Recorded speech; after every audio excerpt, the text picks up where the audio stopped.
अस्सलाम वालेकुम जी। मक्खन जट जी देश पंजाब दा पंजाबी कल्चर लैके हाज़र आ। मेरे देश दे नौजवानों ने ऐसे ऐसे काम सरंजाम दिते आ ਜਿਹੜੇ ਹਕੂਮਤੀ ਅਦਾਰੇ ਵੀ ਨਹੀਂ ਦੇ ਸਕੇ। ਆਪਣੀ ਧਰਤੀ ਨਾਲ ਇਹੋ ਜਿਹਾ ਪਿਆਰ ਕੀਤਾ, ਆਪਣੇ ਕਲਚਰ ਨਾਲ ਇਹੋ ਜਿਹਾ ਪਿਆਰ ਕੀਤਾ, ਆਪਣੀ ਮਾਂ ਬੋਲੀ ਨੂੰ ਇਸ ਤਰ੍ਹਾਂ ਪ੍ਰਮੋਟ ਕੀਤਾ। ਮੈਂ ਕਹਿੰਦਾ ਕਿ ਐਸਾ ਕੰਮ ਤੇ ਸਾਡੇ ਕੌਮੀ ਅਦਾਰਿਆਂ ਨੂੰ ਕਰਨਾ ਚਾਹੀਦਾ ਸੀ। ਕੌਮੀ ਅਦਾਰਿਆਂ ਨੇ ਵੀ ਉਹੋ ਜਿਹਾ ਕੰਮ ਨਹੀਂ ਕੀਤਾ ਜਿੱਦਾਂ ਦਾ ਇਹ ਧਰਤੀ ਦੇ ਵਸਨੀਕ, ਇਹ ਧਰਤੀ ਮਾਂ ਦੇ ਪੁੱਤਰਾਂ ਨੇ ਕੀਤਾ ਵਾ। ਉਹਨਾਂ ਹੀਰਿਆਂ ਚੋਂ ਇੱਕ ਹੀਰਾ ਜਨਾਬ ਸਈਦ ਰਾਜਪੂਤ ਸਾਹਿਬ ਉਹ ਨੇ। ਅੱਜ ਮੈਂ ਤੁਹਾਡਾ ਤਾਰਫ ਆ ਤੁਹਾਡੀ ਗੱਲਬਾਤ ਉਹਨਾਂ ਨਾਲ ਕਰਵਾ ਰਿਹਾ ਵਾਂ।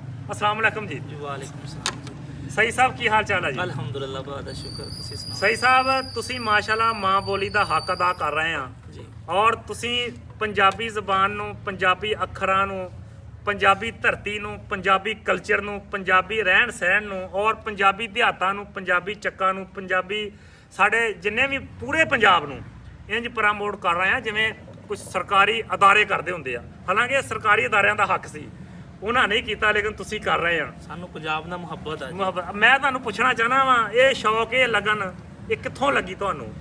ਦੇਖੋ ਜੀ, ਇਹ ਲੱਗਣ ਜਿਹੜੀ ਹੈ ਨਾ ਹਰ ਬੰਦੇ ਨੂੰ ਹੁੰਦੀ ਹੈ। ਜਿਹੜਾ ਬੰਦਾ ਉਧਰੋਂ ਆਇਆ, ਜਿਹੜਾ ਮੇਰਾ ਸ਼ੁਰੂ ਹੋਇਆ ਨਾ, ਮੇਰਾ ਪਿਓ ਦਾਦਾ, ਮੇਰੇ ਅੱਬੇ ਨੂੰ, ਮੇਰੇ ਦਾਦੇ ਨੂੰ, ਮੇਰੀ ਦਾਦੀ ਨੂੰ ਬੜੀ ਤੜਪ ਸੀ ਆਪਣਾ ਪਿਛੋਕੜ ਵੇਖਣ ਦੀ। ਉਹ ਮੇਰੀ ਦਾਦੀ ਉਧਰੋਂ ਆਈ ਆ, ਅਸੀਂ ਛੋਟੇ ਛੋਟੇ ਹੁੰਦੇ ਸੀ ਤੇ ਉਹਨਾਂ ਦੀਆਂ ਗੱਲਾਂ ਬਾਤਾਂ ਸੁਣਦੇ ਸੀ ਵੀ ਇੱਦਾਂ ਇੱਦਾਂ। ਤੇ ਅਸੀਂ ਉਦੋਂ ਛੋਟੇ ਸੀ, ਸਾਨੂੰ ਸਮਝ ਨਹੀਂ ਆਉਂਦੀ ਸੀ ਵੀ ਅਸੀਂ ਇਹ ਕਿਉਂ, ਸਿਰਫ ਅਸੀਂ ਇੰਟਰਟੇਨਮੈਂਟ ਵਾਸਤੇ, ਲੁਤਫ ਵਾਸਤੇ, ਮਜ਼ਾ ਲੈਣ ਵਾਸਤੇ ਸੋ ਦਾਦੀ ਫਿਰ ਕੀ ਹੋਇਆ ਦਾਦੀ।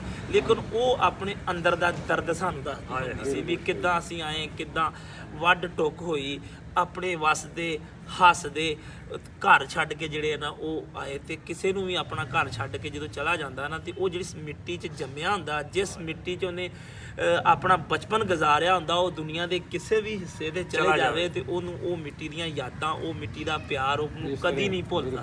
ਅੱਛਾ, ਤੁਹਾਡਾ ਕਹਿਣ ਦਾ ਮਕਸਦ ਇਹ ਆ ਵੀ ਦਾਦਾ ਤੇ ਦਾਦੀ ਜ਼ਬਾਨੀ ਸੁਣਾਉਂਦੇ ਹੀ ਉਹ ਦਰਦ ਤੁਹਾਡੇ ਅੰਦਰ ਸਮਾਈ ਗਿਆ। ਬਿਲਕੁਲ ਜੀ, ਉਹ ਹੀ ਹੁਣ ਬਾਹਰ ਆ ਰਿਹਾ। ਬਿਲਕੁਲ ਮੇਰਾ ਵੀ ਇਹੀ ਸੀ ਕਿ ਮੈਂ ਵੀ ਅਸੀਂ ਆਪਣਾ ਪਿੰਡ ਪਿਛੋਕੜਾ ਵੇਖਾਂ, ਮੇਰੇ ਵੀ ਅੰਦਰ ਸੀ ਉਹ। ਲੇਕਿਨ ਮੈਨੂੰ ਕੁਝ ਬੰਦਿਆਂ ਨੇ ਗਾਈਡ ਕੀਤਾ, ਕੋਈ ਇੰਟਰਵਿਊ ਸੁਣੇ ਮੈਂ ਉਧਰਲੇ ਚੜ੍ਹਦੇ ਪੰਜਾਬ ਵਾਲਿਆਂ ਦੇ ਵਿੱਚ, ਮੇਰੇ ਵੀ ਅੰਦਰ ਸ਼ੌਕ ਪੈਦਾ ਹੋਇਆ ਕਿ ਮੈਂ ਕਿਉਂ ਨਾ ਕਿਸੇ ਦਾ ਪਿਛੋਕੜ ਵਿਖਾਦਾ ਤੇ ਤੁਹਾਡੀ ਕੋਈ ਨੇਕੀ ਨਹੀਂ ਹੈਗੀ, ਜਿਹਦੀ ਜਨਮ ਭੂਮੀ ਵਿਖਾਦਾ ਤੇ ਤੁਹਾਡੀ ਕੋਈ ਨੇਕੀ ਨਹੀਂ ਹੈਗੀ।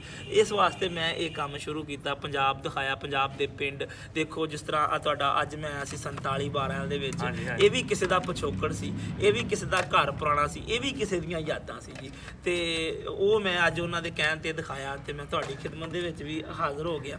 ਤੇ ਸਾਡੀ ਖੁਸ਼ਕਿਸਮਤੀ ਸਾਡੇ ਕੋਲ ਅੱਜ ਤੁਸੀਂ ਤਸ਼ਰੀਫ ਲਿਆਏ, ਸਾਡੇ ਵਾਸਤੇ ਬੜਾ ਸੁਨਹਿਰੀ ਦਿਨ ਅੱਜ। ਨਹੀਂ, ਤੁਸੀਂ ਸਾਡੇ ਉਸਤਾਦ ਹੋ, ਅਸੀਂ ਬਹੁਤ ਤੁਹਾਡੇ ਤੋਂ ਜੂਨੀਅਰ, ਅਸੀਂ ਤੁਹਾਡੇ ਤੋਂ ਅੱਛਾ, ਸਿੱਖਣਾ। ਤੁਹਾਡਾ ਇਹਦਾ ਮਤਲਬ ਵੀ ਤੁਸੀਂ ਮੁੱਢ ਵਿਖਾਣੇ ਆ? ਬਿਲਕੁਲ ਜੀ, ਪਿਛੋਕੜ ਮੁੱਢ ਹੀ ਆ ਨਾ ਜੀ। ਜੀ, ਮੁੱਢ ਵਿਖਾਉਣ ਦੀ ਗੱਲ, ਮੁੱਢ ਨੂੰ ਯਾਦ ਰੱਖਣ ਦੀ ਗੱਲ ਖੁਦ ਅੱਲਾਹ ਰੱਬੁਲ ਇੱਜ਼ਤ ਨੇ ਕੀਤੀ ਹੈ ਕਿ ਆਪਦੇ ਮੁੱਢ ਨੂੰ ਯਾਦ ਰੱਖੋ। ਬਿਲਕੁਲ ਜੀ, ਬਿਲਕੁਲ। ਜਦੋਂ ਤੁਸੀਂ ਜਿਹੜੇ ਲੋਕ ਚੜ੍ਹਦੇ ਪੰਜਾਬ 'ਚ ਬੈਠੇ ਆ, ਉਹਨਾਂ ਦਾ ਜਦੋਂ ਪਿਛੋਕੜ ਇੱਥੋਂ ਵਿਖਾਉਣੇ ਆ, ਉਹਨਾਂ ਦੀਆਂ ਅੱਖਾਂ ਠੰਡੀਆਂ ਹੋ ਜਾਂਦੀਆਂ। ਬਿਲਕੁਲ ਜੀ, ਸਾਡੇ ਚੜ੍ਹਦੇ ਪੰਜਾਬ ਵਾਲੇ ਵੀਰੇ ਸਾਡੇ ਨਾਲ ਬਹੁਤ ਜ਼ਿਆਦਾ ਪਿਆਰ ਕਰਦੇ। ਅਗਰ ਮੈਂ ਤੁਹਾਨੂੰ ਸਹੀ ਗੱਲ ਦੱਸਾਂ ਕਿ ਜਿੰਨੇ ਸਾਨੂੰ ਚੜ੍ਹਦੇ ਪੰਜਾਬ ਵਾਲੇ ਵੀਰੇ ਮੁਹੱਬਤ ਦਿੰਦੇ ਨਾ, ਉਨੀ ਸਾਨੂੰ ਕਿਤੋਂ ਨਹੀਂ ਮਿਲਦੀ। ਸਭ ਤੋਂ ਜ਼ਿਆਦਾ ਅਸਲ ਮਾਂ ਬੋਲੀ ਨਾ ਪੰਜਾਬੀ ਜਿਹੜੇ ਆ ਨਾ, ਚੜ੍ਹਦੇ ਪੰਜਾਬ ਵਾਲੇ, ਪੰਜਾਬ ਨੂੰ ਪ੍ਰਮੋਟ ਕਰਨ ਵਾਲੇ ਤੇ ਪੰਜਾਬੀ ਨੂੰ ਤਾਂ ਚੱਕਣ ਵਾਲੇ, ਇਹ ਮੈਂ ਹਕੀਕਤ ਗੱਲ ਕਰਨ ਲੱਗਾਂਗਾ, ਉਹ ਚੜ੍ਹਦੇ ਪੰਜਾਬ ਵਾਲੇ ਆ। ਉਹਨਾਂ ਨੂੰ ਪਤਾ ਲੱਗ ਜੇ ਨਾ ਕਿ ਸਾਡਾ ਪੰਜਾਬੀ ਭਰਾ ਵਾ ਤੇ ਉਹ ਸਿਰ ਤੇ ਚੱਕ ਲੈਂਦੇ ਆ। ਠੀਕ ਹੈ ਨਾ, ਇੰਨਾ ਪਿਆਰ ਕਰਦੇ ਆ ਜਿਹੜੇ ਪੰਜਾਬੀ ਆ, ਬਹੁਤ ਪਿਆਰ ਕਰਦੇ ਆ। ਅੱਛਾ, ਮਾਸ਼ਾਅੱਲਾ,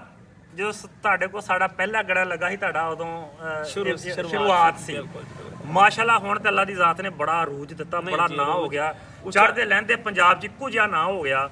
ਬਿਲਕੁਲ ਜੀ, ਵੀਰ ਨੂੰ ਮਾਸ਼ਾਅੱਲਾ ਹੁਣ ਤਾਂ ਚੜ੍ਹਦੇ ਪੰਜਾਬ 'ਚ ਵੀ ਉਨੇ ਹੀ ਲੋਕ ਜਾਣਦੇ ਆ ਜਿੰਨੇ ਇੱਥੇ ਜਾਣਦੇ ਆ। ਬਿਲਕੁਲ, ਬਲਕਿ ਬਹੁਤੇ ਜਾਣਦੇ ਉਧਰ ਜ਼ਿਆਦਾ ਜਾਣਦੇ ਕਿਉਂਕਿ ਉਹ ਮੁੱਢ ਵਿਖਾਉਂਦੇ ਆ। ਮੁੱਢ ਦਿਖਾਉਂਦੇ। ਅੱਛਾ, ਇਹ ਆ ਵੀ ਹਜੇ ਤੱਕ ਤੁਸੀਂ ਕਿੰਨੇ ਸਰਦਾਰ ਭਰਾਵਾਂ ਨੂੰ ਉਹਨਾਂ ਦਾ ਪਿਛੋਕੜ ਵਿਖਾ ਹਟੇ ਆ? ਤਕਰੀਬਨ ਬਹੁਤ ਸਾਰੇ ਪਿੰਡ, ਹੁਣ ਯਾਦ ਹੀ ਨਹੀਂ ਮੈਨੂੰ ਕਿੰਨੇ ਸਾਰੇ ਪਿੰਡ, ਬਹੁਤ ਸਾਰੇ ਪਿੰਡ। ਕੋਈ ਮੈਂ ਅਗਰ ਘੱਟੋ ਘੱਟ ਵੀ ਕਹਾਂ ਤੇ ਕੋਈ 40 50 ਦੇ ਪਿੰਡ ਮੈਂ ਉਹਨਾਂ ਦੇ ਕਹਿਣ ਤੇ, ਜਿਨ੍ਹਾਂ ਦਾ ਕੋਈ ਪਿਓ ਨੰਬਰਦਾਰ ਸੀ ਜਾਂ ਕੋਈ ਘਰ ਸੀ, ਮੈਂ ਦਿਖਾਏ। ਮਤਲਬ ਵੀ ਮੈਂ ਆਪਣਾ ਜਿਹੜਾ ਮੈਂ ਤਲਕ ਰੱਖਦਾ ਜ਼ਿਲ੍ਹਾ ਸਾਹੀਵਾਲ, ਉਮਰੀ, ਤੇ ਮੈਂ ਗੁਜਰਾਤ ਤੱਕ ਗਿਆ ਜੀ, ਪਿੰਡ ਵਿਖਾ ਲਿਆ। ਗੁਜਰਾਤ ਸਾਡੇ ਤੋਂ ਤਕਰੀਬਨ 4-450 ਕਿਲੋਮੀਟਰ ਦੂਰ ਆ ਤੇ ਮੈਂ ਗੁਜਰਾਤ ਸਰਦਾਰ ਭਾਜੀਆਂ ਦਾ ਜਿਹੜਾ ਨਾ ਪਿੰਡ ਵਿਖਾਲਣ ਗੁਜਰਾਤ ਤੱਕ ਗਿਆ ਹੋਇਆ ਤੇ ਬਹੁਤ ਸਾਰੇ 40-50 ਪਿੰਡ ਮੈਂ ਦਿਖਾਤੇ ਤਕਰੀਬਨ ਚੌਧਰੀ ਜ਼ਾਹਦ ਨੰਬਰਦਾਰ ਸਾਹਿਬ ਜੀ ਤੁਹਾਡੇ ਫੈਨ ਆ ਜੀ, ਅਸੀਂ ਇਹਨਾਂ ਦੇ ਫੈਨ ਆ। ਤੁਹਾਡਾ ਅੰਦਾਜ਼ ਇਹਨਾਂ ਨੂੰ ਜਿਹੜਾ ਹੈਗਾ ਉਹ ਬੜੀ ਤਾਰੀਫ ਕਰਦਾ ਇਹ ਤੇ ਇਹਨਾਂ ਦੀ ਮੁਹੱਬਤ ਆ ਸਾਨੂੰ ਮੈਨੂੰ ਤੇ ਬੋਲਣਾ ਵੀ ਸਹੀ ਤਰ੍ਹਾਂ ਨਹੀਂ ਆਉਂਦਾ। ਫਨ ਤੇ ਫਨਕਾਰ ਦੇ ਕਦਰਦਾਨ ਨੇ ਜੀ। ਸਾਨੂੰ ਤੇ ਬੋਲਣਾ ਵੀ ਨਹੀਂ ਆਉਂਦਾ। ਮੈਂ ਇਹਨਾਂ ਦੇ ਬਾਰੇ ਦੱਸੂਗਾ ਕਿ ਇਹ ਇਹਨਾਂ ਦੀ ਮੁਹੱਬਤ ਆ, ਇਹ ਇਹਨਾਂ ਦਾ ਪਿਆਰ ਆ। ਇਹ ਜੀ ਮਨੀਰ ਅਜ਼ਰ ਸਾਡੇ ਜਿਹੜੇ ਇਹਨਾਂ ਨਾਲ ਕੈਮਰਾ ਮਾਰਿਓ ਜੀ, ਇਹ ਚੌਧਰੀ ਮਨੀਰ ਅਜ਼ਰ ਸਾਹਿਬ ਦੇ ਭਤੀਜੇ ਆ ਜੀ ਤੇ ਇਹਨਾਂ ਦਾ ਇਸ ਜਿਹੜਾ ਹੈਗਾ ਨਾ ਜ਼ਿਲ੍ਹਾ ਸਾਹੀਵਾਲ ਦੇ ਵਿੱਚ ਕੋਈ ਲੁਕਿਆ ਛੁਕਿਆ ਕੰਮ ਨਹੀਂ ਹੈਗਾ। ਇਹਨਾਂ ਵਰਗਾ ਕੰਮ, ਇਹਨਾਂ ਵਰਗੇ ਨੇਕ ਨੀਅਤ ਇਨਸਾਨ ਪੂਰੇ ਜ਼ਿਲ੍ਹੇ ਸਾਹੀਵਾਲ ਪਿੰਡ ਦੇ ਸਰਬਰਾਹ ਹੋਣ ਦੇ ਬਾਵਜੂਦ ਰਾਜ਼ੀ ਹੈ। ਮਿਟੇ ਹੋਇਆ ਦੇਖ ਲਓ ਜੀ। ਇਹਨਾਂ ਦੀ ਮੁਹੱਬਤ ਆ, ਇਹਨਾਂ ਦਾ ਪਿਆਰ ਆ। ਅਸੀਂ ਇਹ ਕਹਿੰਦੇ ਕਿ ਅਸੀਂ ਫੈਨ ਆ, ਅਸੀਂ ਕਹਿੰਦੇ ਅਸੀਂ ਤੁਹਾਡੇ ਫੈਨ ਆ ਜੀ, ਠੀਕ ਹੈ। ਤੁਹਾਡੇ ਵਰਗੀ ਸ਼ਖਸੀਅਤ ਨੂੰ ਸਲੂਟ ਆ ਜੀ। ਤੁਸੀਂ ਸਾਨੂੰ ਪਿਆਰ ਦਿੰਦੇ ਆ, ਤੁਹਾਡੀ ਮੁਹੱਬਤ ਆ। ਅੱਛਾ ਜੀ ਸਹੀ ਸਾਹਿਬ, ਹੁਣ ਆਖਰ ਤੇ ਮੈਂ ਤੁਹਾਨੂੰ ਇਹ ਕਹਾਂਗਾ ਕਿ ਤੁਸੀਂ ਜਿਹੜੀ ਨਵੀਂ ਜਨਰੇਸ਼ਨ ਆ ਪੰਜਾਬ ਦੀ, ਉਹਨਾਂ ਨੂੰ ਦੇਖੋ ਤੁਹਾਡੇ ਅੰਦਰ ਇੰਨਾ ਦਰਦ ਆ, ਇੰਨਾ ਤੁਹਾਡੇ ਅੰਦਰ ਜਜ਼ਬਾ ਵਾ ਕਿ ਤੁਸੀਂ ਪੰਜਾਬ ਵਿਖਾਉਣਾ ਚਾਹੁੰਦੇ ਆ, ਪੰਜਾਬ ਦਾ ਪਿਛੋਕੜ ਵਿਖਾਉਣਾ ਚਾਹੁੰਦੇ ਆ। ਕੀ ਪੈਗਾਮ ਦੇਣਾ ਚਾਹੁੰਦੇ ਆ ਆਖਰ ਤੇ ਤੁਸੀਂ ਇਹ ਪੰਜਾਬ? ਇੱਕ ਸ਼ੇਰ ਆ ਜੀ ਕਿ ਤੇਰੀ ਮਾਂ ਬੋਲੀ ਹੈ ਬੀਬਾ,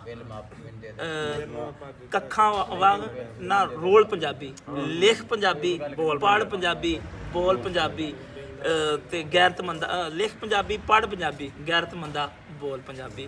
ਤੇ ਪੰਜਾਬੀ ਇਹ ਉਹ ਸ਼ਬਦ ਆ, ਇਹ ਉਹ ਲਫ਼ਜ਼ ਆ ਜਿਹੜੇ ਸਾਨੂੰ ਮਾਂ ਦੀ ਗੋਦ ਚੋਂ ਸਿੱਖਣ ਨੂੰ ਲੱਭਦੇ ਆ। ਉਸ ਤੋਂ ਬਾਅਦ ਤੇ ਅਸੀਂ ਮਤਲਬ ਜਿਹੜਾ ਇਹ ਮੈਂ ਕਹੂੰਗਾ ਬਾਰ-ਬਾਰ ਜ਼ਰੂਰ ਗੱਲ ਕਹੂੰਗਾ ਕਿ ਜਿਹੜੇ ਪੰਜਾਬੀ ਆ, ਜਿਹੜਾ ਹੈਗਾ ਵਾ ਬਲੋਚੀ 'ਚ ਗੱਲ ਕਰੇ ਉਹਨੂੰ ਅਨਪੜ੍ਹ ਨਹੀਂ ਸਮਝਿਆ ਜਾਂਦਾ, ਸਿੰਧੀ 'ਚ ਗੱਲ ਕਰੇ ਉਹਨੂੰ ਅਨਪੜ੍ਹ ਨਹੀਂ ਸਮਝਿਆ ਜਾਂਦਾ। ਅਸੀਂ ਪੰਜਾਬੀ 'ਚ ਗੱਲ ਕਰੀਏ ਤੇ ਸਾਨੂੰ ਪੇਂਡੂ ਤੇ ਅਨਪੜ੍ਹ ਸਮਝਿਆ ਜਾਂਦਾ, ਬਲਕਿ ਜੀ ਸਾਡੀ ਮਾਂ ਬੋਲੀ ਆ। ਅਗਰ ਮੇਰੇ ਨਾਲ ਅੰਗਰੇਜ਼ ਗੱਲ ਕਰ ਰਿਹਾ, ਮੇਰੇ ਤੋਂ 'ਚ ਕੋਈ ਫਰਕ ਨਹੀਂ, ਉਹਨੂੰ ਮੇਰੀ ਪੰਜਾਬੀ, ਮੇਰੀ ਮਾਂ ਬੋਲੀ ਸਮਝ ਨਹੀਂ ਆ ਰਹੀ, ਮੈਨੂੰ ਉਹਦੀ ਮਾਂ ਬੋਲੀ ਸਮਝ ਨਹੀਂ ਆ ਰਹੀ। ਨਾ ਮੈਂ ਅਨਪੜ੍ਹ ਆ, ਨਾ ਉਹ ਅਨਪੜ੍ਹ ਆ। ਅਸੀਂ ਆਪਣੀ ਮਾਂ ਬੋਲੀ ਨੂੰ ਪਿਆਰ ਕਰਨ ਵਾਲੇ ਆ। ਇਹ ਨਹੀਂ ਕਿ ਅਸੀਂ ਮੈਨੂੰ ਅੰਗਰੇਜ਼ੀ ਨਾਲ ਮੈਂ ਗੱਲ ਨਹੀਂ ਕਰ ਰਿਹਾ ਤੇ ਅੰਗਰੇਜ਼ ਵੀ ਦੇਖੋ ਨਾ ਉਹ ਮੇਰੀ ਬੋਲੀ ਨਹੀਂ ਸਮਝ ਰਿਹਾ, ਉਹ ਨਹੀਂ ਸਮਝ ਰਿਹਾ, ਉਹ ਵੀ ਇਸ ਮਾਮਲੇ 'ਚ ਅਨਪੜ੍ਹ ਹੀ ਹੈ ਜੀ। ਅਸੀਂ ਉਹਨਾਂ ਨੂੰ ਪੜ੍ਹ ਸਮਝਦੇ ਆ। ਅਸੀਂ ਆਪਣੀ ਮਾਂ ਬੋਲੀ ਪੰਜਾਬੀ ਫਖਰ ਨਾਲ ਬੋਲੋ, ਪੰਜਾਬੀ ਬੋਲੋ, ਪੰਜਾਬੀ ਬੋਲੋ, ਪੰਜਾਬੀ ਬੋਲੋ। ਲਓ ਜੀ, ਬੜੀ ਮਿਹਰਬਾਨੀ ਜੀ। ਮੱਖਣ ਜੱਟ ਨੂੰ ਚੌਧਰੀ ਜ਼ਾਹਦ ਨੰਬਰਦਾਰ ਉਹਨਾਂ ਦੇ ਡੇਰੇ ਤੋਂ ਭਾਈ ਸਈਦ ਰਾਜਪੂਤ ਚੌਧਰੀ ਜ਼ਾਹਦ ਨੰਬਰਦਾਰ ਨਾਲ ਇਜਾਜ਼ਤ ਦਿਓ ਜੀ। ਅਸਲਾਮ ਅਲੈਕੁਮ, ਅੱਲਾ ਹਾਫਿਜ਼।